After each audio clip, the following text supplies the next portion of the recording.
Well, good morning or good afternoon, wherever you're at in the world right now. Thank you for joining this live session on Build with the Nerds. You may notice our logo, we have not updated for this. We normally have Learn with the Nerds where we do a bunch of slides / learning opportunities. Today, you can build with me.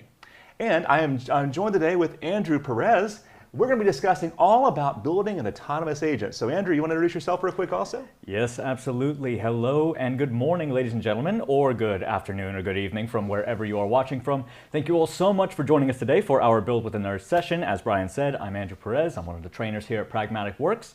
And while I've played around quite a bit with the Power Platform, Copilot Studio is one that I've only really dabbled in. So I'm just as much learning here as you guys are as well. Now, my purpose throughout the day, you guys are going to be asking questions as we are building. My job is to ask a few of those questions to Brian so that he can focus on the build. And if I feel like you guys aren't asking any hard enough questions, I have some of my own so we can bully him a little bit throughout the day. All right? Also, throughout the day, we will be holding a raffle. That will be announced at the end of our session together. The prize of this raffle is a free on-demand learning subscription to get access to all of our courses. So, as we are monitoring throughout the day, whoever I believe has the best questions will be the winner of this little event we're holding. So with that, Brian, what are we going to be building together today? Sounds good. We're going to be building an agent today. This agent will have a bunch of functionality. We're going to pretend like we work for a state, local government, in this case, a county. We'll be using a real county, the county we're in right now, Clay County, Florida, which is right outside of Jacksonville, Florida. So we're going to be building an agent that's going to answer questions from the citizens, as well as do appointments as well. So I want to book an inspection for my new house that we're building. We want to do that as well. So we're going to actually build 2 agents today, just so we can kind of have a start and beginning and an end on each one of those. First one's more informational. The second one's more action-based. Now this agent is going to be shown as a chat bot, but it can also be done in Teams. It can be done through an email potentially, through text messaging, also through an IVR system, like a phone system as well. And that's what we have actually done for Clay County, is we build a phone system for them where they can do what we're about to show today, but do it through a digital way. Now also, before we begin, we wanted to show you, if I go over to pragmaticworks.com/resources and then agent demos, you'll also see it under resources and ready-made agents. The bot we're building today is this local government bot. So we're going to show you step by step how we built this sample bot. And you can play with it after this. If you don't have a license of Copilot Studio, you can play with it over here on the right by passing it different kind of questions. So, sounds good. But let's get started on building our own bot here, Andrew. And then I'm sure you'll kind of interrupt me throughout this time as well. Oh, yeah. Now we have a few hundred probably in the audience at least right now. So we're going to go over to the URL you see here, copilotstudio.preview.microsoft.com. Now, this might, in your case, you might not have access to certain areas of this. It might be that, hey, you don't have a license yet. You can get a developer account, and we have videos on that, how to create your own developer account also. You'll go to, for the developer account, you'll go over to, just go ahead and Google Power Apps Developer. Developer, there we go. Okay, you'll see a developer plan right here, and this will give you if your company allows it at least, it will give you a free developer environment, and that's the only license you'll need to play with today. So this is the free environment. It says Power Apps, but it works across the Power Platform. So whether you're in Power Apps, Power Automate, or in our case, Copilot Studio, you can use this developer plan, which is basically what I've done here. I've went ahead and created an environment here, but it's developer from the developer side, and that developer environment is called Brian Knight here in my case. So that's what I'm playing with. Well, while we're here on the subject of licensing and permissions, one of the big questions that I tend to get whenever I'm teaching classes on this is how exactly is Copilot Studio licensed? How do I know what to buy to be able to do whatever it is I want to accomplish? Well, with Microsoft and the Power Platform, makers are always free. So that's what the developer plan we saw a moment ago. We can develop there and then later ship that over to another environment. We're going to take some shortcuts today as far as like solution building and all that. But now, once you're ready to go to production, you're not going to license every individual user that's using this chatbot. You're going to license a pack of messages. Generally, the base package there is 25,000 messages, and that price ranges based on are you nonprofit, are you EDU, are you government, or are you commercial account. You can find all that pricing on their website, Microsoft's website, but generally it's a couple $100 or less for a 25,000 packet that scales as you buy more and more. Interesting. So it's based on the usage instead of the users. Right, exactly. Fantastic. And those messages can vary, so you might have some things that eat up more than one message Right. as it's communicating back and forth. So that's All right. a few things to keep in mind there also. Also, for today, you'll find in the description of the video, there is a link that has all the downloads. We have one download today. That download consists of these 4 files right here. One of the files is my crib notes I'll be using throughout the day. This crib note looks like this. There we go. And it has some of my links in here, some of the instructions I'll be using today. So if you want to build along with me, you can more than happy to do that. Keep in mind you can pause me. This is a live session. You can ask live questions right now, but you can also pause me and watch this later if you want to play along at home at a later time. All right, so let me go back over here again and let's start. Let me start back over in the Copilot Studio site.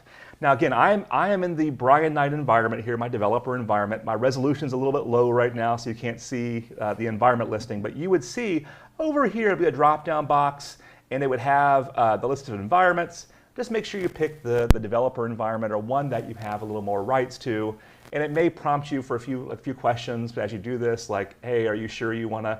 You're going to create a trial, and those kind of things it might pop up for right now. All right, but in our case, we're going to start by creating an agent. And what is an agent? Well, there are a number of ways of looking at this. By default, an agent can be autonomous, where it's just answering emails for you automatically. It can be a chatbot, which is what we're going to do today, where a citizen's going to interact with this agent through a chatbot on a web page. It can also be like an IVR, IVRs for a phone system, a text message, or it can just be doing stuff behind the scenes. As records get created, it does some work for it, makes some decisions with an AI means, and then goes ahead and then gives you a screen for an approval of that, perhaps. So we've seen a lot of different examples here. We're going to focus more on the chatbot version of this today, but much of this can be autonomized also. All right, so I'm going to go to Create on the left side here. All right, once we go to Create, we're going to create a new agent up top. Okay, so again, I'm going to Create and New Agent. Now we're going to describe this agent, but I'm going to cheat. I already have a little bit of this already made in my notes, my handy dandy notes here. I'm going to copy and paste that down below. Now what this is doing is it's basically going through and allowing us to describe the kind of agent we want built. So we don't have to go through and configure and code all this. It's basically ready-made for us. So as I go through this and I pass this in, it is going, I'm saying I want to build a citizen agent that answers common questions for Clay County, Florida, which is again outside of Jacksonville. Only answer questions about Clay County, Florida, and you're going to provide answers about local government services, planning, zoning, events, and permitting. Okay, so it's going to start building that, and on the right side, you're going to see a preview of the agent. This preview is what's going to be what it looks like inside of things like Copilot if we later decide to do that. So you see this agent right here? You'll see, well, if I had Copilot open right here, let's go to this one right here actually, and I go to the Pragmatic Works Q&A, you'll see these little prompts right here. So that's what you're seeing, but over in the other screen. You're kind of seeing a preview of what your users might experience if they're experiencing this inside of Copilot. So it's now asking for a name here. So I'll just call this Citizen Assist, maybe. I like alliteration. So we'll call this, it wants us to give it a name here. Now watch the word agent right here when I pass this in. All right, it's going to go ahead and reflect that as well. And hopefully in a few seconds it is going to do this. Now at any point, we could go through and hit the configure button and configure it manually, or we could also go through and hit the create button and start this thing. Matter of fact, we could ask, okay, what it's asking now, what are some official sources you want to use for answering questions?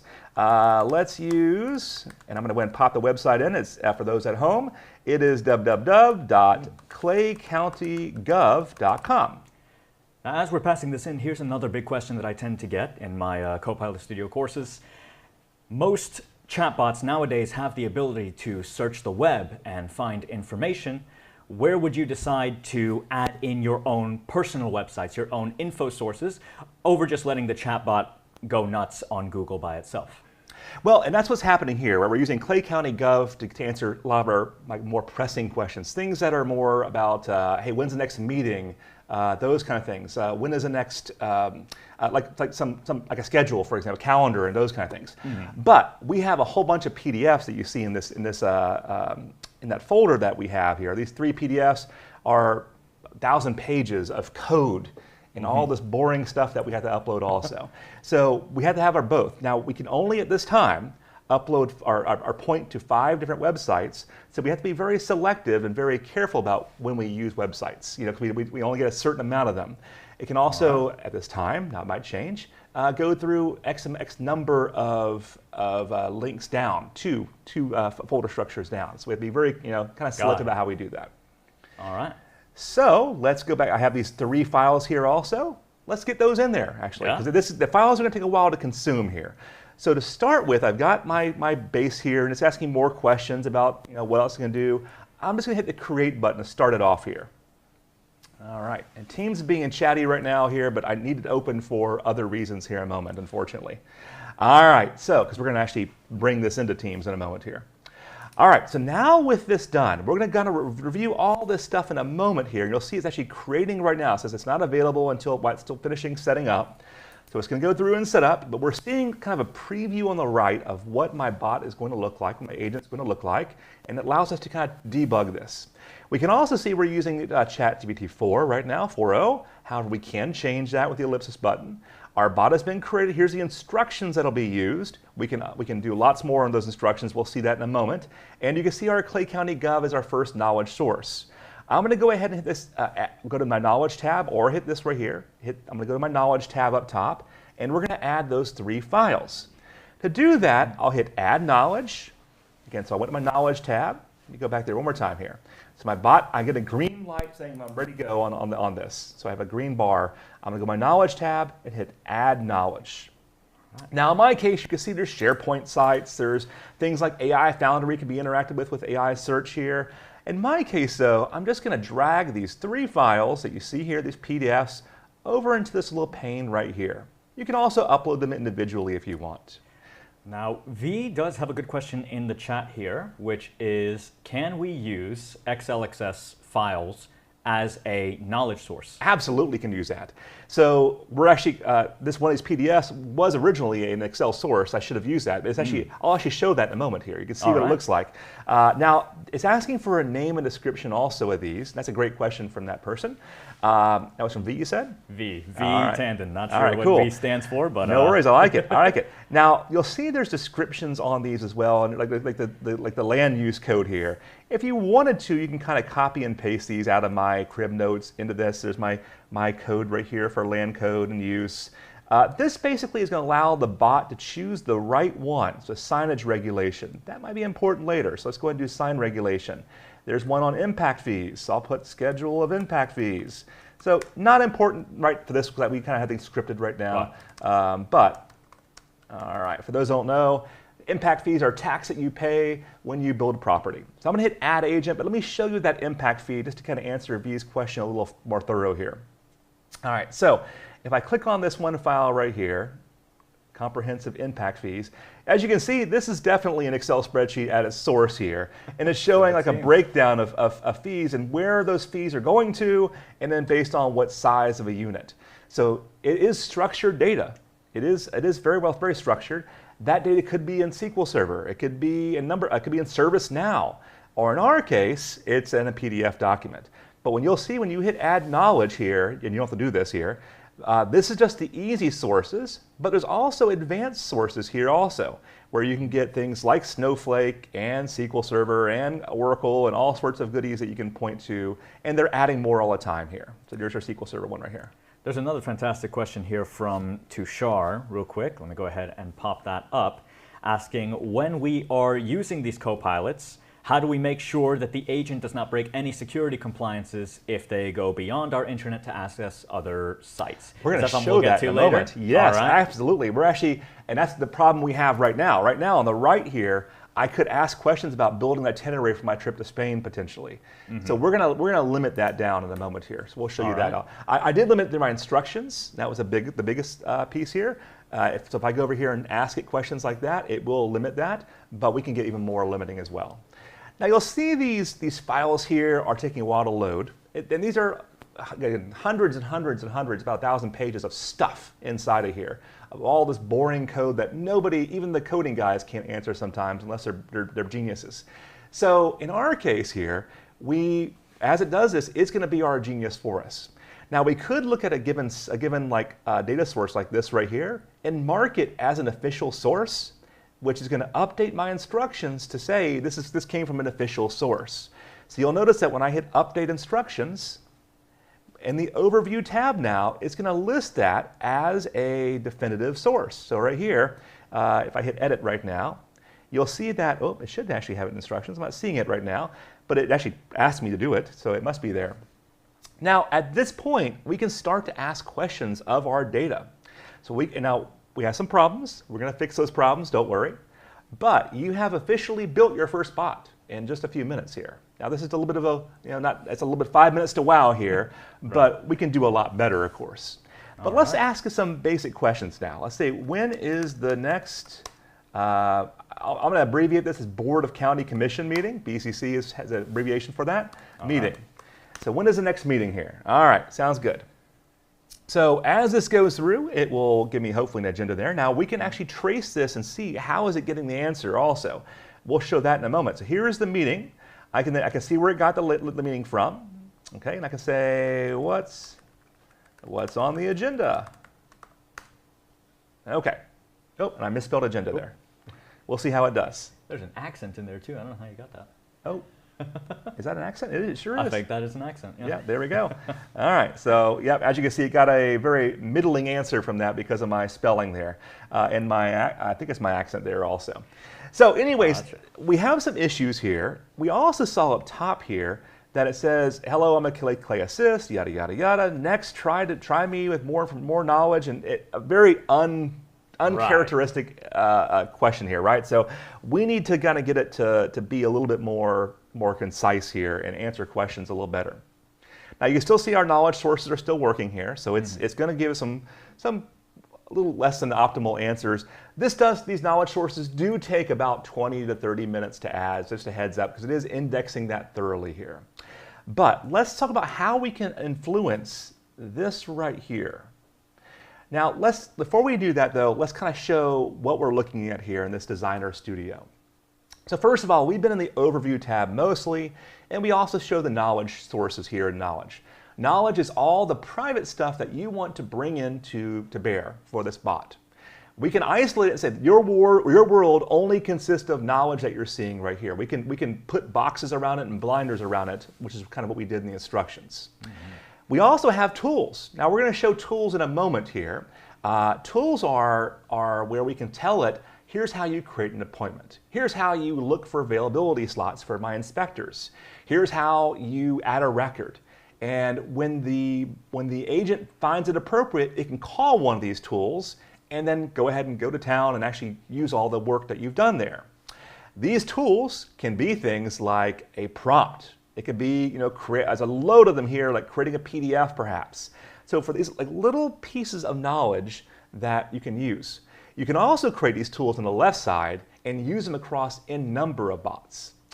You also have agents. This is where you can have an agent calling another agent. Like perhaps you have an agent that just does customer service. And I'm going to basically transfer you now to another agent that can handle that customer service call perhaps.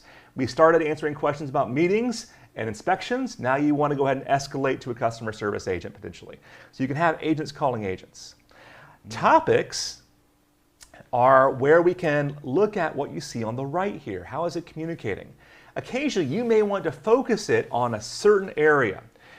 Generally speaking, the agent now is going to do its best to solve the problem without having to have you read your instructions on how to solve the problem. But topics are how we can do it if we want to override how the agent's thinking. We'll come back to that in a moment. Now here's another quick question before we leave this, we have left the knowledge page, but before we leave the topic of knowledge sources, one more question here from Abby. If we were to import those knowledge sources via SharePoint or OneDrive, so there's the opportunity to bring it in from a document library, does that allow us to edit the documents and then have those edits be reflected live to the Copilot agent directly instead of having to re-upload? Absolutely. So if you're using OneDrive, it can retrain that also. So that's one of the benefits of pointing to OneDrive or SQL Server or what was live data sources, including the website, by the way. So tomorrow, the website will look completely different. It's going to be re-indexed and knows about those changes also. Great question from Abby, you said? Yeah. All right, cool. The other piece in here is activity. So who's using the bot? Did they get the answer that you wanted? Did they not get the answer they wanted? So you can see all the different sessions that happen here and see analytics on it here. So yours, of course, my resolution is super low right now, but once I publish it, we'll get a rolled up view of all the analytics about how many drop calls we had, basically, the equivalent of drop calls, how many questions we were answering and all that. The last one is channels. Where can I push this to once we're done? So as you can see, we're going to push it to Teams first, and then maybe a website second. So we can do all sorts of channels. It can also live inside of ServiceNow. It can live in email. It can also live in Dynamics, where it can answer calls in Dynamics. All sorts of great places we can push this to, and more are coming. But we're going to start by going to topics here. And what I want to do is I want to override what you're seeing on the left side. You see this thumbs up and thumbs down here also, by the way? This allows your users, if you so chose, it's a setting, to interact with this and give feedback on the answers the bot is giving. So if you wanted to turn it off, you can do that in settings, but this will show up in your analytics report also. So in my case, though, we've got, hey, I'm a Clay Assist. We can see the ones that were created here, but also if we go to System, we see other ones like Conversation Start. So again, I'm in Topics, and you can go to All or System, and then click on Conversation Start. This gives us, if I select this Hello, I'm right here, it will expand, and this is the message that whenever a conversation starts with our bot, it is going to look like this. And we can go through and say, sometimes I answer AI-to questions. I can say, I answer questions about Clay County, Florida, whatever. And I'm misspelling that all over the place here. All right, that's fine. So we can override the message that gets shown, and the minute I hit save, it will reflect over here when I hit that little restart test over there. But we can also provide like starter prompts for our users also. So in my case, I'm going to hit the add button up top here. Hit the add button again up top, and you can see that there's message variation, so it feels a little more natural, like, hey, this time ask them this way, this time ask them this way. So they're getting different variations. We can provide files or images we can show. In my case, though, I'm going to do a quick reply. This is going to allow a user to click a button and ask easy questions of our bot automatically. Let's try that. We'll hit the add button here. And how about we do one for meeting dates? And then, sorry. All right, so the meeting date will be the title, but the button actually says. The text will be, show the next BCC meeting with its agenda. Something like that. All right, so this is what gets passed in when they click on the button, and the button will say meeting dates. There's lots of advanced options you can do here, like what kind of images you want to show and all that. Let's add one more, though. How about I add one that for what I care about, because my county is under construction like crazy. You live in this county, too, so you would appreciate this. Oh, yeah. How about we say what road closures are happening now? Oh, goodness, send this one to me after we're done here today. The button will say road closures, and the message that gets passed into the bot will be what road closures are happening today. Let's save that and see what happens next. All right, so I'll save this, wait a few seconds.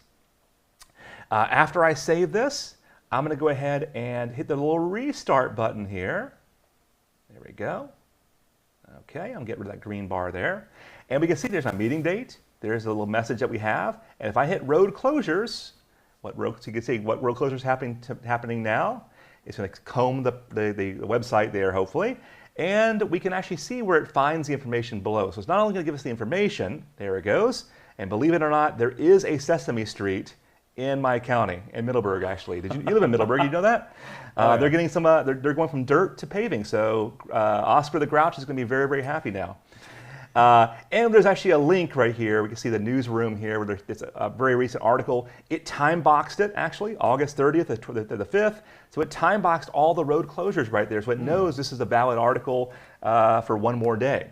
So very, very cool. Interesting. So this is one thing. Now we can do better though, I think. So let's kind of watch. Let me restart this one more time here. And I want to show you one of the neat things we can do here. So let's imagine, for example, I wanted to get my answers a little bit more bolded, and I want to see those row closures a little more fancy here, right? I can go to Overview here, and you'll see in the instructions down below, if I hit the Edit Instructions, we have this bolded list of stuff that we have. So if I hit the little dash here, just building a little bolded list here, I can say something like, provide answers in, provide important information in bold. All right, and I'll stop there just kind of as an example here. I'll save that instruction now. So let's do the same thing again once it saves. I think it has saved. I'm going to restart my test here. And then I'm going to go ahead and hit road closures again. Okay. Let's see what it does this time. We saw before it was kind of, I didn't see, kind of content got mixed up in the mix there. So this time, let's see how, hopefully this time it listens to my instructions. And there it goes. All of our road names, including Sesame Street here, are all in bold now. So you get a little bit better, a little more concise, for skimmers like myself. Andrew is a good way of kind of making more concise there. Even the email address was in bold there down below. Now, while we're setting up these topics, there's a question from a little bit earlier from Iowade that I think is pretty good for right here, which is how does Copilot Studio handle fallback responses when the bot doesn't understand a question? Right? I believe I saw that somewhere in the topics page when you were on it. If you want to. Correct. So if we go back over to topics again. And I'll go over to our system topics here. I'll go to all topics. We can see them all here at one view here. You'll see a failback option here. So you can control this. And who is this from? This is Iowade. Iowade. So there actually is an option here where you can go through and describe what you want to happen when it just gives up and doesn't know the answer. You can say, hey, please call customer service at this number. You even have the option in some of these bots, you can transfer them to a live customer service agent also. Great question. I believe that also answers Parker's question here, asking about human-in-the-loop functionality. So for that fallback topic, you can also have it call you or send a message to you or whoever the human agent is on the other side. Absolutely, and you can use things like Dynamics Customer Service if you want to bring that into the tray also, to where it can have a customer service agent that's a live phone call. You can do that as well. Great questions. We're getting full of good questions here. All right, so we've got our bot now, I think, Andrew, at a core level ready to go, but there's a lot of little tweaks we can do on this to make it a little more interesting here. So let's ask about, I'm going to turn on one thing and we're going to kind of watch what's happening behind the scenes here. So I'm going to hit this little activity map here. So I'm going to click on that. Okay, again, I've restarted my conversation here. I'm going to restart again. This is going to trace the conversation, let you see as a developer what's happening along the way here. So after I do that, I'm going to go ahead and type in a question here like, can I build I'll do 150-foot billboard on Blanding Boulevard. Oh, Blanding Boulevard is our big commercial street here in Clay County. If I hit enter here, and I know I grew up with billboards all over the place. You drive Blanding every day. And you can see, watch the sources here. Reviewing 4 sources, and it went through, and you couldn't see it happen so fast there. It went through all the different sources here, and in this case, it found it, didn't cite it though. So my point in this case is it went through and it had to go and investigate 4 different sources, the website, and then all the different PDFs to find the answer to this question. Now, chances are these PDFs, again, are still processing, so it may not have all the answers right now. So we're going to try, see how it does. But what I want to do is I have this PDF here called Sign Regulations. I want to force it, if they ask a signage question, to only look at that one PDF. That's the goal of what topics can do. We can also introduce this sometimes in instructions and say always use this for certain kind of options. But let's go over to our topics again and just show you one more way of doing this. So I'm going to go to topics and we're going to create our first own topic here and our only topic we're going to play with. All right. So I'm going to go over to add a topic. We'll go from blank in this case. So now we're going to describe what we want this topic to do. So I want this to answer questions about, you may be funny about spelling, but spelling does matter when it comes to these bots sometimes. Answer questions about signage, billboards, and display ads in the county. Something like that. This is what's going to tell this topic to fire off. So when we ask questions that are synonymous with this statement right here, it knows to go ahead and go down this topic versus the general knowledge kind of topic. Next, I'll hit the little plus button, and you see there's a whole bunch of stuff in topics we can do. We can ask additional questions right here. We can show a message. I'll put a message right here perhaps. Let's say, no problem. Let me research your signage question. Something like that. And I misspelled that again. You get the idea. All right. All right. So we can do things like that, as well as we're kind of building a workflow here. If it feels like Power Automate, it kind of feels like Power Automate, but it's not the same. You do have things like variables, and you have tools you can integrate right here, which we'll see tools a little bit later. And under Advanced, we can send HTTP requests out there. Now, why would that be important? Well, if you do work for a county and state and local government, you find that there's GIS systems out there, right? Government systems for doing maps of things. Or you may want to call an API out there. So you can use this HTTP request right here to go ahead and get information from one of those RESTful systems and return back a data set back. We're using this in our other bot that we showed on our website to go ahead and build shapes. When you ask about a certain, what parks are near me, it would then say, well, what is your address? And then from that address, it builds a shape and then shows all the flood zones and parks that are nearby using the county's GIS system. So in my case, though, what I'm going to do is I'm going to hit generative, I'm going to go ahead and hit generative answer in this case. All right, this is like your Swiss Army knife here, where you can go through and ask GPT, ask Copilot, an additional question. But in my case, I'm going to pass the question into this about signage. All right. To do that, we'll go to System here. So you may have not noticed I clicked so fast there. Under our input, where are we getting our question from? So I'm going to hit this little 3 dot right here, go to System, and there's a whole bunch of system variables. Activity dot text, and I am having a hard time spelling today. Activity dot text. My keyboard is at my desk right now. This right here holds the question that was asked most recently here. So we're going to go activity.text. I think I'm clicking on it. Is it actually coming through? It did come through. And then where do you want to get our data source from? I'm going to hit edit right now. And this question here, we could say only use that signed PDF that I have here. So I'm going to hit add knowledge. And not add knowledge. We already have the knowledge. I'm going to say only use these selective sources. And that selective source was the signage PDF. Additionally, don't go out there and look the web, and don't generate your own answers. Only use my stuff in this case. Don't use AI general knowledge in this case. And what do you want to do? Well, I want to also make sure that it's highly confident of the answer. So I'm going to hit the moderation level here. And I want to, for this one prompt, I want to control how I want the results to be. It has its general instructions, but this is going to override that and give additional things here. So bold, important information, info, and use emojis on that important information, because that's really professional. So that high that you have at the top there, okay. If it is not like 90% confident that this is the answer based on data sources you've given it, will it go to fallback? Will it? It could, yes, and it's going to be much less likely to hallucinate, or it's going to not invent things, but it's not going to use its general knowledge to kind of. You saw it was a default there also, but it's going to be much more precise in that case. All right. I'm going to hit save now. Great question. And I'm going to go ahead and call this signage. All right.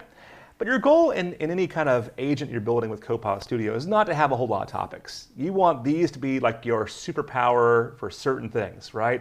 The GIS question we asked before. that was done with the topic. But in this case, I want to really hone in this bot. Now we'll see how we're doing here. We have knowledge here. We can see it's still processing. I'm going to restart the conversation though, and I'm going to ask the same question about that Blanding Boulevard signage. Can I build a 120-foot billboard on Blanding Boulevard? There we go. So, oh, I didn't turn on trace. Let's turn on trace here and watch it. Okay, oh, you may not have seen it, but you see it picked the right signage topic. The knowledge sources were super crisp in this case and knew where to go, and immediately jumped into our topic. And we can see right here, all right, no problem. We researched the signage question, and then I went in here. Oh, there's our emoji. I got a little X next to it saying, no, you cannot create a 120-foot billboard on that because it is off. It's going to break these rules right here. Not with that attitude. Yep, not with that attitude. Yep. So therefore, 120 foot is not possible. And here is the regulation. I can click on it, and this is a preview of the PDF in the regulations there. Still scanning, but we got a little piece of the PDF. Awesome. Pretty awesome. And you can also, like I'm developing a building here, and it's really tough when you're building a building, but you can say, hey, I have a 20,000 square foot building with 2,000 square foot in restaurant space, and I don't know, 10,000 square foot in lobby space. How many parking spots do I need? So this was a phone call. Without a doubt, a phone call into the county to ask this kind of question. And what it's going to do now is it's going to go ahead and scan, and I should turn a trace on here. It's going to scan the knowledge sources. Now keep in mind, those knowledge sources are still scanning, so it might not give me a good answer here. It did find the answer though. And now it's going to hopefully, restaurant spaces need this. There we go. And there's my bold. And it's telling me how I need 32 spaces for this building because I have some lobby office spaces at this square footage and so on and so on. So pretty awesome. And you can also see, it's not showing the source here, but it will be the PDF once I scan this again. Awesome. Now Bob has a good question here. Let's say the website that you were trying to point the agent to had some data that needed to be queried. For example, if you wanted to check, he uses the example of a sports statistics website, so I imagine you want to have it hit a drop-down, select what team, right? Have it query the website in some way, shape, or form to limit the data returned. Is that possible with Copilot Studio? Possible. Absolutely possible. And that's what's happening in many cases here also, right? This calculations you're seeing right here, all these statistics, it took my question and it turned it into, and it kind of projected it into better statistics here. So it can absolutely read a table of data on a website and say, oh, you want, Trevor Lawrence, I'm a Jaguars fan, sorry, and pull the latest stats around that also. So we can absolutely do those kind of things. Awesome. Okay, cool, great questions. All right, so this is our first bot. Now, what can we do with this now? We built this bot. You're seeing it in test mode right now. I'm now ready to actually show my user population this. So I'm going to go to channels here, and we're going to try it, first of all, by publishing the bot. Publishing the bot now takes all of my changes and makes it available for my end users to interact with in whatever means I want. It could be on a web page, it could be in ServiceNow, it could be in Dynamics. I'm going to hit the publish button here. It will take about 2 minutes or so, depending on how many changes you made to actually get the publication out there. Maybe as little as 30 seconds here. I'm going to jump the gun here because it may give me an error, but I just want to kind of show you what is possible by doing this publication. Now, a few questions we're getting asked. Well, what do my users need to authenticate with here? By default, it's going to use, right now I'm building an internal bot by default, hypothetically here, right? So this internal bot is going to use their credentials, Andrew's credentials perhaps, to tell me, who is Andrew and what can he access and all those kind of goodies. So that will be a little interesting at first. Now it has published, it thinks. It says your content will be available soon. So I might get some weird answers here as I do this. I'm jumping the gun here. But just note, an error I receive now may not be the error we see later. So I'm going to hit the Teams button here. So I want to show this bot inside of Teams. Now, do you want to make it available in Copilot as well? I'm going to uncheck it for the time being, but I do want it available in Teams. So I'm going to go ahead and hit Add Channel. So this is going to allow my Teams users to go out there and actually ask questions of the bot They can also in a meeting say, hey, at Clay Assist or at Citizen Assist, how much square footage do I need for this? So they can actually ask questions right while they're in a meeting and do at Citizen Assist, excuse me, to do that. I'm going to hit this little show button. There we go. Show agent in Teams, where it is going to hopefully, I think I clicked on it before. I may have actually. All right, let's go ahead and use it in the web this time. Okay. This is why I had Teams open earlier. All right, something went wrong. It's still publishing, unfortunately, here. So what would happen, though, is it would actually, let me go ahead and get something a little more innocuous here. That's all right. No, that's all right. I'll go here. All right, what would happen, though, is it would actually have a channel over here we can use, and I can refer to that side. So it might take a few more minutes to actually publish out there, so I'm going to go ahead and just close this tab for the time being. But if I go to Edit Details here, and Availability Options, we can see that who can use it. Users can add this to their own team, or they can also just refer to it in meeting chat. These are all turned off right now. I need to share this bot by checking that box for that to happen. Right. Okay. Now, I'm going to go ahead and just remove this for the time being because I'm going to put this somewhere else instead. I want this to interact with our citizens instead. So to do that, we have to change the security of how this bot is actually working. So let me go ahead and close this right here. And you'll notice that when I go over to Web App here, that's going to say, well, yeah, you can do that, but to really do this easily, you need a little more information. We need to change the authentication setting. So I'm going to go over to the see where it says change your authentication setting link right here. You can click on that, or we can hit settings up top. Either way, it goes to the same exact spot. And once we do that, we can see all the settings that are driving this bot. Like, hey, how much can you invent here? Is deep reasoning allowed? What GPT model are you using? Do you want to use 5.0 and all that? Just note, some of these are preview. This one's experimental, so be a little weary in there. If you don't see 5.0, it's because you're not in a preview environment. So you'll be seeing 4.0 by default in that case. Okay, at least at the time it's recording. All right. Now, we also, how do you want to respond? How do you format your responses? How much moderation do you want to do? And so on and so on and so on. But what I care about is security. And when I click on security on the left side of this bot, I'm going to hit this authentication option right here. And I'm going to say, well, I'm not using any proprietary information. It's all like, sunshine information. I'm going to hit no authentication required. So it's giving me a whole bunch of warnings saying, hey, you're just allowing all these PDFs to be combed. Are you sure you want to do that? And I'm going to say yes. Now in this case, it makes sense. In some other cases, you might want to be more selective about that. If it's holding proprietary information, of course you want to have authentication on. In this case, though, we're making it a little more open. And after we make that change, we need to publish this bot again. So I'm going to go ahead and just close this tab here, go back to my agent, and I'm going to hit the publish button one more time to make sure that that authentication setting is now in there. It's saying, what are you thinking, man? You're turning off authentication. So let's let that go here for a few minutes. All right, well, while it's doing that, let's see. One other good question from Iowata here again is, how do we control the tone and personality of the chatbot? Okay, great question. So I'm going to close this while we're kind of showing that. So if I want to go back over to Overview here, and in the Overview tab here, you'll see the instructions. If I hit the Edit button on the instructions, you'll generally see maintain a professional and courteous tone. I'm going to go ahead and undo that right now. I'm just going to say,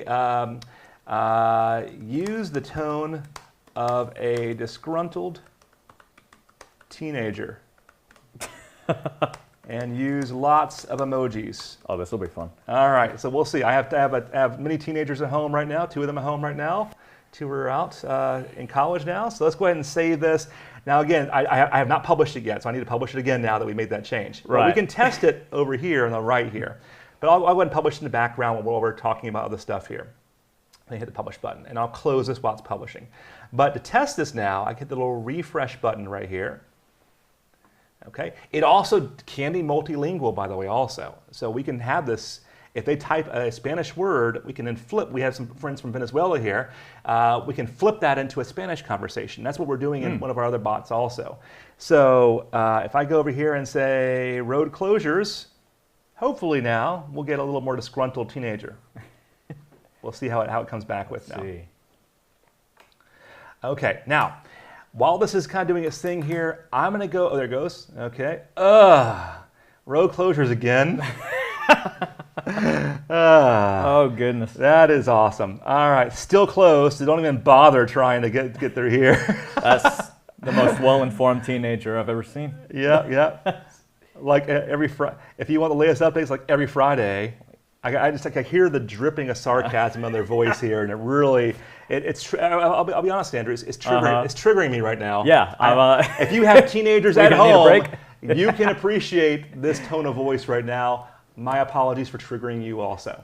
Woo. All right, so let's move on. So we published our bot, and let's go back over to the different channels that we're looking at for. One of the channels you saw, if I want to put this on a website, is this web app channel. Now, before we clicked on it, it gave us a connection string. But now that I've changed the authentication model and I hit web app, we can see it gives me this little embed right here. I'm going to copy that code right there. And you can also really format it under this SDK right here as well. But I'm going to use a website. It is html.onlineviewer.net. You'll find this in my cheat sheet, my crib notes, if you want to find the link right there. I don't want to build a web page right now, so we're just going to go ahead and copy and paste the code into this right here. And then we can say, yeah, let's go ahead and preview this. So I'll hit preview full page. Let's see how we look. All right. Okay. Well, more than a few things that are wrong right now. We don't have enough space right now. So I'm going to go ahead and leave my preview. And you'll see right here, height equals 100%. Those that are developers know we have to put this into a container. That container needs to be bigger, then it absorb the space. But in my case, I'm going to be more precise here, and I'm going to zoom in so you guys can see this. I'm going to change this to, how about 800 pixels, something like that. All right, so I'm just changing that height there to 800 pixels, and I'll hit preview again. Let's see how we do this time. I can already tell it looks a lot better. Oh, it's way too big actually in my case because my resolution is so low right now. But I can say, when is the next BCC meeting? Oh, I have it right here. I'll just click on it. There we go. And hopefully now it will go out there and do the same thing it did before, but just on a web page. This can be put into your, any website you want though, just that iframe, whether it be WordPress or any of those kind of websites that you have out there. So we use this all different types of places. There's my teenager already coming out in here again. Fine, here it is. There's the actual agenda now. So notice it's getting smarter. The full agenda can be seen here, and I can ask, what's happening in that meeting. So for example. So it's getting, as it scans those sites, it's getting smarter and smarter. I have a feeling you have a question here. Yeah, here's another good question. I'm seeing a couple of questions that are along this lines, but this is the first one that I saw here. And they're asking specifically about Power BI. I'm going to sort of widen the scope of this, but can it limit the data that it exposes in a chat using security roles and row-level security in certain data sources, for example? Absolutely, yeah. So if you're using like Dataverse, for example, and you do have authentication turned on, for example, row-level security would apply. Whatever records they're able to see with the authentication would be passed through as long as you have authentication turned on there. All right, Great question. So let's go back into, let me go and kill Teams now that we've got all that up. And now that we've got our chat bot done, let's do one more a slightly different way. Because we're almost at an hour, I want to kind of keep it roughly that time. Okay. But I'm going to create one more here. These are great. Keep the questions coming. These are awesome questions. Oh yeah. Well, one that I've gotten twice here from both. I'm going to use Williams, but Iman has also asked the same thing. And I believe the answer to this one, I believe, is yes. I'm not sure if we'd be able to show it in this, but can we embed this agent in Power Apps? And Power Pages, Power Apps? Power Apps. Either both are yes. Both, all of them. So a few things we mentioned about embedding here. Now, as we do this, if you're like, hey, this Copilot thing right here is great, but I wanted to answer questions out of our handbook, our employee handbook, you can absolutely do that as well. And there is a agent builder in here as well. So you can use agent builder here, but if you want to really control it, the low code answer is right here. No code answer is right here. It's create an agent. All right. The low code is what we're doing now. And then the high code is something like AI Foundry, where you have really tight control. There are almost 12,000 models out there, GPT being like 12 of those. But if you want to read a radiology report, for example, you can have it upload a radiology report. And it can actually scan that for you. Wow. There's a model for it. So there's models for all these minutia like that you can actually use. Awesome. Speaking of it, let's do some more advanced things now. Let's do a touch of advanced stuff. Okay. Let's imagine now, Andrew, that I want to schedule an inspection for my house or my building that we're building right now with this county. Okay. And I want to do more actually actionable stuff, not just chat with the customer, but actually do stuff. Well, we're going to create a new bot just for simplicity right now. This would probably be under one bot, or it can be a topic, or it could be a sub bot, but we're going to make it a new bot just so we can kind of control the experience here. Sounds good. All right, because this one actually is a little more advanced, a little more fun here. So I hit the home button here, and I'm going to go back to create a new bot here. Okay, where I'm going to create a new agent one more time. And this new agent is going to answer questions. I'm going to go to my cheat sheet here. And I've got everything you can copy and paste right down here. So I'm going to copy this out here, and then I'm going to paste it in here. All right, so what this is going to do, I'm going to zoom in here so you can kind of see all this in action here, although it's pretty low resolution anyways here. I want to create an agent that is going to schedule appointments for our inspectors. Now, these inspectors only work 8 to 5 on weekdays. And it's going to be using Outlook for that. And by default, look 3 hours in the future. So I don't want my inspector to be getting an appointment in 30 minutes when he's across town. So he needs some time for that. So it's asking us, well, what do you want to call this agent? Yeah, again, just like last time, I'm going to go ahead and schedule it. I'm going to copy and paste this in here. Inspector scheduler sounds good. Let's go with that as a default. We can always change this name later. So this time, it's going to be a simpler bot as far as knowledge is. In this case, we don't have any knowledge. We're just going to, this bot's job is just to do stuff. And this is where agents are really handy, right? This request could have come in through email. It could go back and forth through email. It can go back and forth over the phone, Andrew. Right. It can go back and forth in the chatbot. You can kind of see over here, cancel appointment, schedule. It's already kind of guessing what I want to do in this. So in this case, I want to go ahead and create it now. We'll go ahead and just kind of start the ball rolling here. We're going to turn off authentication because this is citizens doing this. But let's go. We're going to leave our knowledge alone. I'm going to start with tools this time. And we're going to come back to overview over and over and over again. You'll see in the crib notes, we're going to create 2 tools. Here are the tools and how to configure them. So if you are watching along at home, this Word doc that's in that zip file has all the information about how to actually do this and the final instructions. Look at those. Woo! We're going to go ahead and build it out manually step by step here.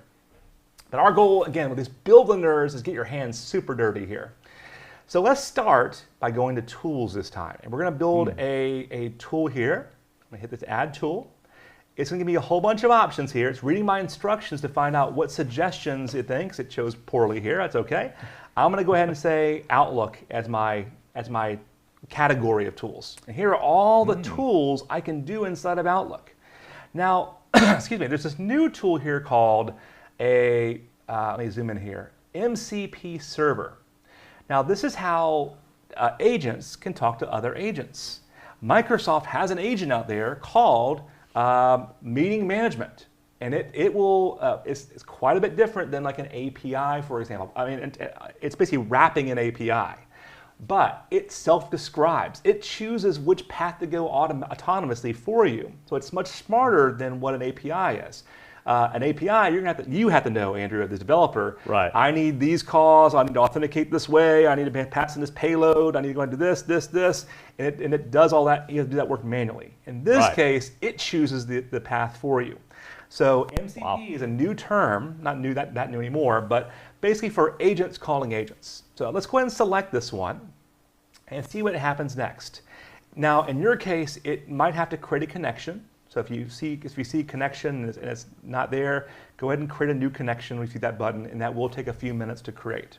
Okay, so pause me if you need to do that. But I'm going to hit the Add to Agent button here. There's not much to configure, so I'm going to hit Add to Agent. And it's going to spend a few seconds here spinning and creating this new tool. Now this tool, inside this tool, are about 15 different things that can happen. Matter of fact, if I click on this tool, we can see those 15 things right here. So we have things for like getting the calendars, for getting the meetings out there, getting the rooms that are available, all the stuff actually creating a meeting, all that stuff is right here. There are also additional details we can say, well, okay, this is the stuff that's in the Word doc, like when should this be called? Do you want to control when it's called? Or do you want the agent decide when to call it? I'm going to say, yeah, agent, go ahead and you can decide when the best time to use this is. But you can control it if you want. It says here, only when referenced by a topic or agent. We'll show you how to do that in a moment here also. Now, which credentials for the Outlook calendar should I use? If I select it as is, it's going to prompt the users for their Outlook credentials and create a connection to their Outlook. We don't want our citizens to have to see that. So I'm going to go ahead and say, nope, use the credentials, use my credentials that were defined right here. Okay, but we can also change that as well. Okay, so it's maker defined here in this case. All right, so here's all the tools, but notice you can't right now, at least the time it's recording, click on these and define extra stuff. So let's save this and let's see what happens so far, because there's one more tool we want to create to really get the best benefit out of this. All right, I'm going to turn on my tracing here. And I'm going to say, find available inspection times. Hit enter. Now I know right now that I am not available today. I have like one slot today at 4:30. So let's see how it does. Now part of this time, it actually is giving me times for 8:30 today. Okay. So it is most certainly ignoring this. And I can actually go over here and see the payload that came out, you know, what actually, see the word prep right there? That was for a meeting that happened before us. That was our half an hour we spent before this prepping for this time. There's Bill with the Nerds. So as you can see, it is totally ignoring my calendar right now and just giving people slots in here. That could be a few things. It could be the instructions that I have, that I need to be more precise in my instructions and try different things. Or I can say, you know, I'm going to go ahead and do it my own way here and not use MCP for this one kind of question. But you can see over here, why is it deciding? So it went to MCP server first. And I said, yeah, I'm going to go ahead and use this tool inside there to figure out what meetings are available. And then it completely flubbed the answer. It got the answer right here correctly. But then it said, I don't know how to do that. So here's every slot that's available. Also, it's giving me these huge slots here of time available as well. So we want to go through and tweak that as well.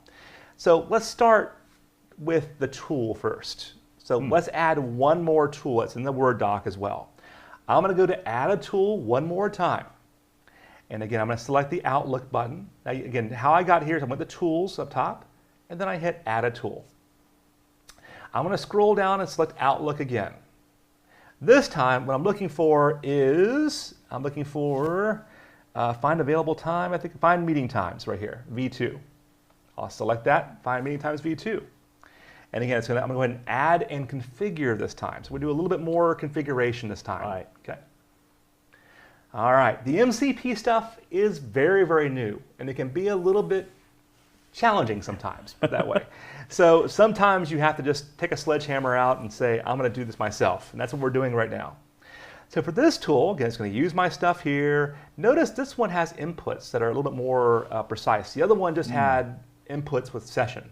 This one has a bunch of other inputs. So for example, I go to inputs, I can say, all right, I want to find out how long this meeting is going to be. So it was duration, I think is what it was called. There it is, meeting duration. I'll select it. Dynamically fill with AI? No, I'm going to go ahead and tell it that it's going to be 1 hour time. But you could have AI say, hey, what kind of meeting is this? Is this a final inspection where we're going to go more detailed? Is it for a quick inspection where I'm going to be, going to be 30 minutes?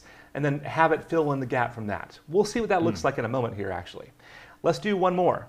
I'm going to add an input, and this one's going to be required. Who's required to be here? Required attendees in this case. So this is going to be filled in by AI in this case.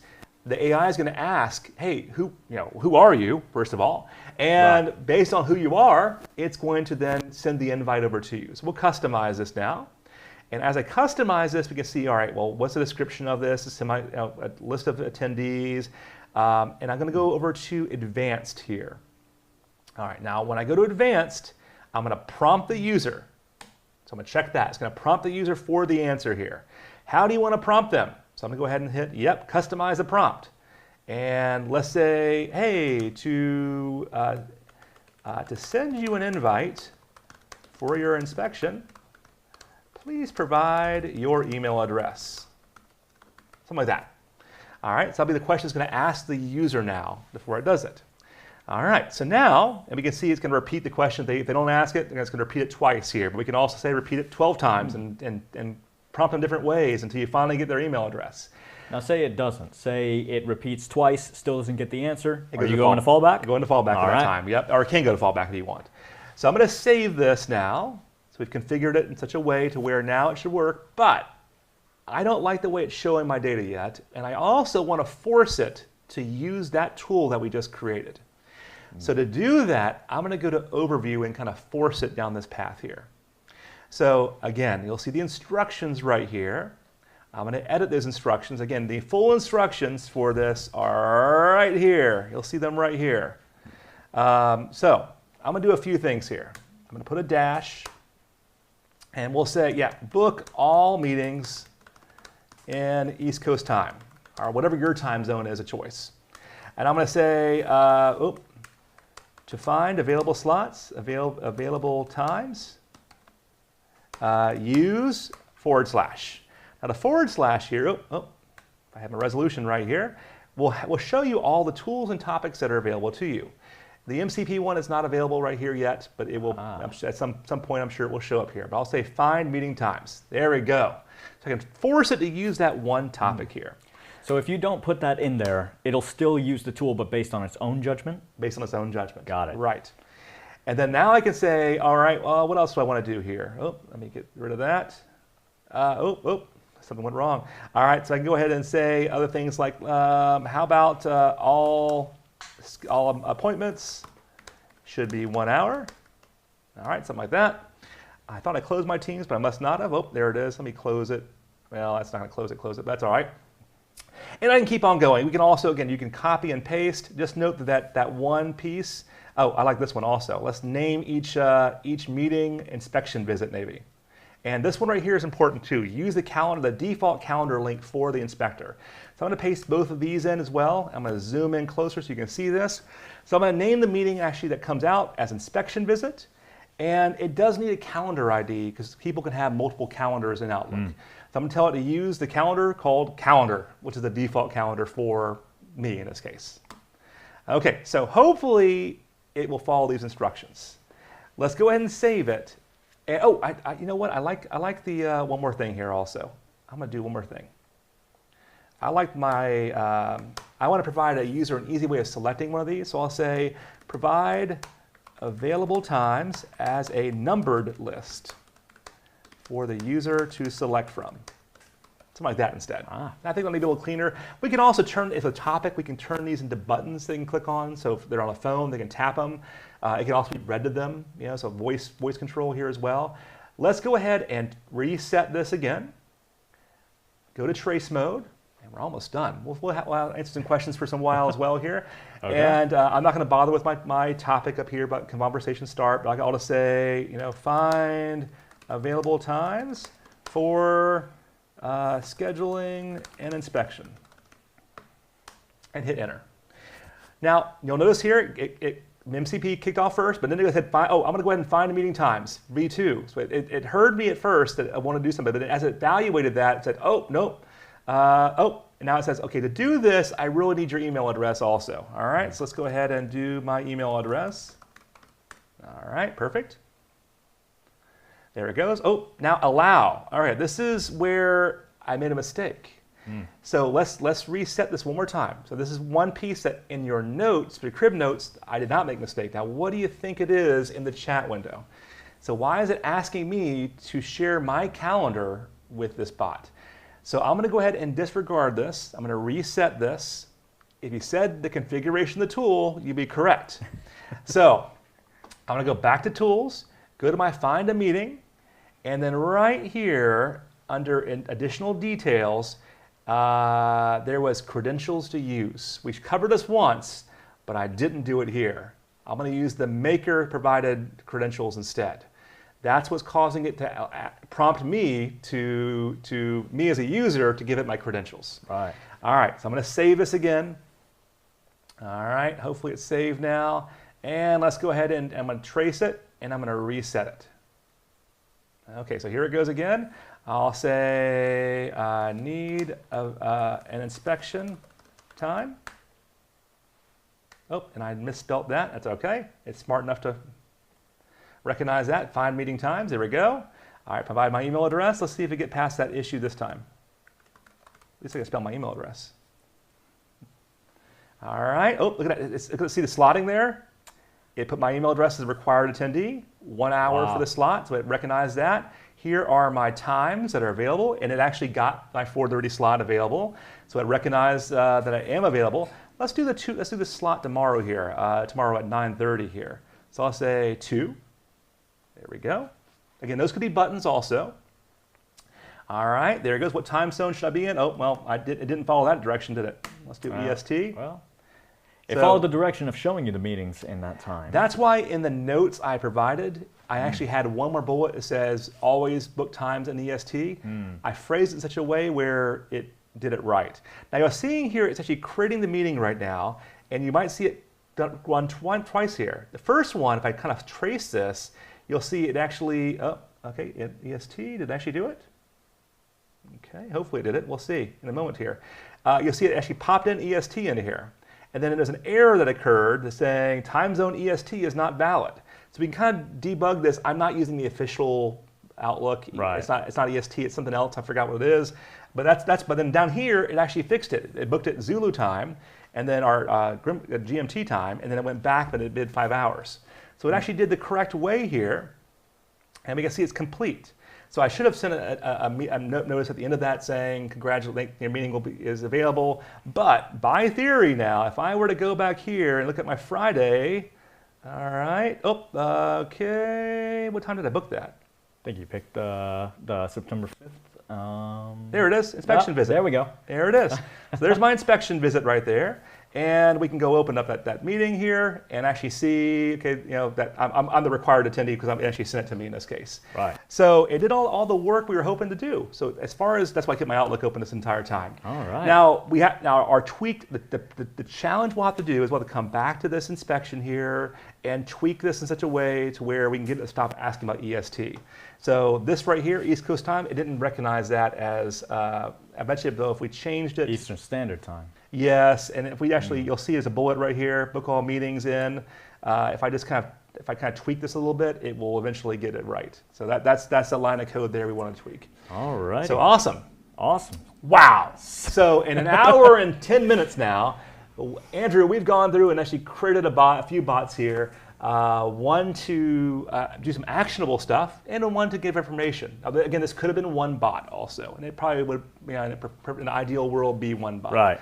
So I'm sure we have a slew of questions now. Yeah, well, there's 3 big ones here at the end that I think all of them are great. One, just for clarification from Tom, when you are providing the credentials, doing it your way, does that allow anyone running the bot to give access to their calendar for the bot to use?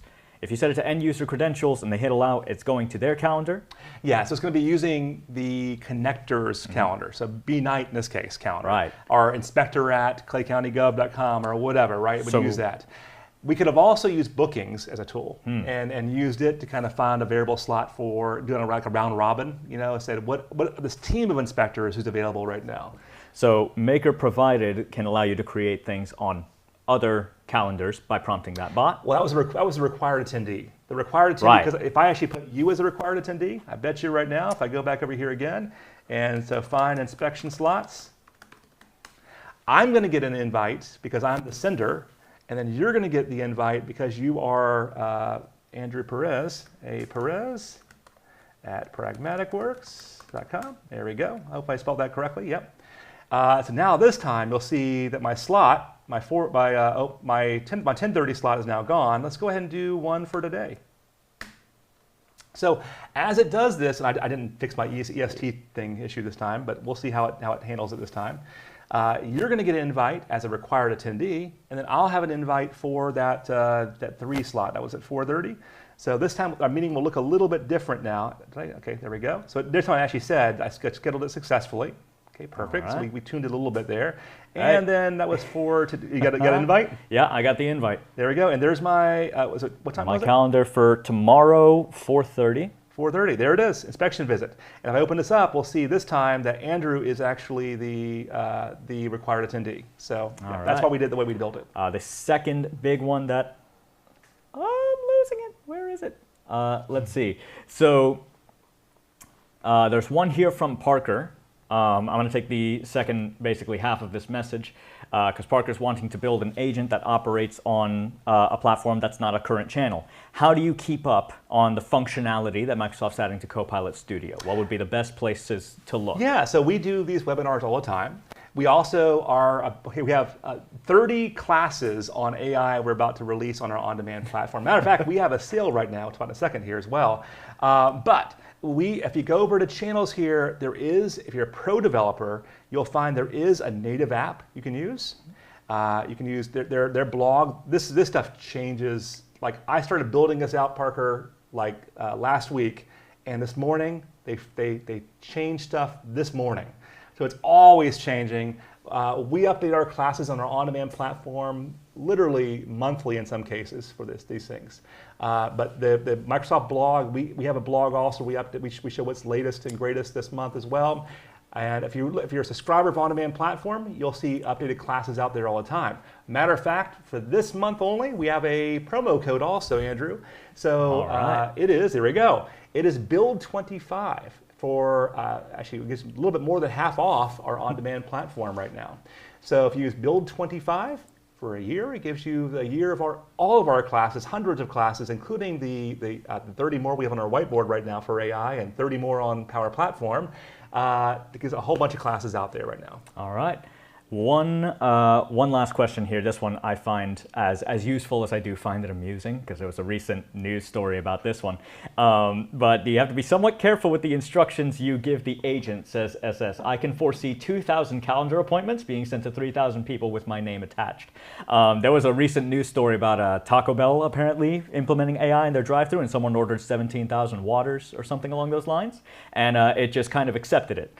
So yes. Those are things you, I imagine, have to watch out for, right? Yes, this is where these projects, which we are doing a lot of AI projects right now also like these. So if you ever want an agent like this, let us know. You'll actually find on that website that we had open earlier, and if my marketing team can put this address in the chat as well, you'll find there's some sample bots to kind of help you play with this stuff. And you can kind of play with these kind of bots that are like simulating a patient or simulating a teacher or a local government bot, for example. These are all like little beta builds that you can kind of see. The important part, Andrew, with what the comment is start slow and be agile. Take small chunks each time. Only have it do certain things at one point, and then eventually start opening it up more and more and more, and get it smarter and smarter. But if you bite the whole kielbasa off at one time, you are going to be in trouble for that one.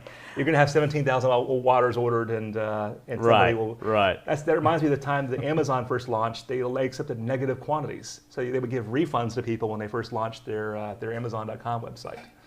Alrighty. Well, with that said, I think that's. Should we do a giveaway here? That's the major ones. Yeah, I think it's about time for the. All right. Well, you've been answering questions, giveaway. so I'll let you put your hat on here. Oh, here we go.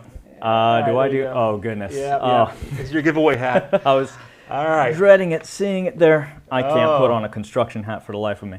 Yep. I made that especially tight for you. There we go. Hope you like it. Yep. So there are two in particular. Before I announce the winner, there was one question at the beginning that I just want to give an honorable mention because I absolutely loved it. It's not the winner here, but it is one that I really enjoyed. How about you give away two? You want to give away two? Let's give away two. You want to give away two? Well, let's do most humorous question here. If I can find it and pull it up. It comes from...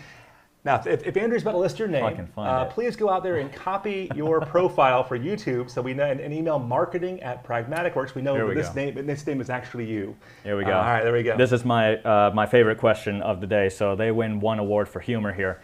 And it's, can you build an agent that will privately provide me with the winning Powerball numbers for the next drawing? There we go. Fantastic question there. If you can find the answer to that, then please message me directly. You don't even have to use Brian in this one. And who's that? It's Barry? Okay, my glasses are off right now. So that Barry. One's Barry. All right, so Barry, you're our first winner. All right. Make sure you copy your YouTube profile information and email to marketing@Pragmatic Works so they can give you a license of our on-demand platform.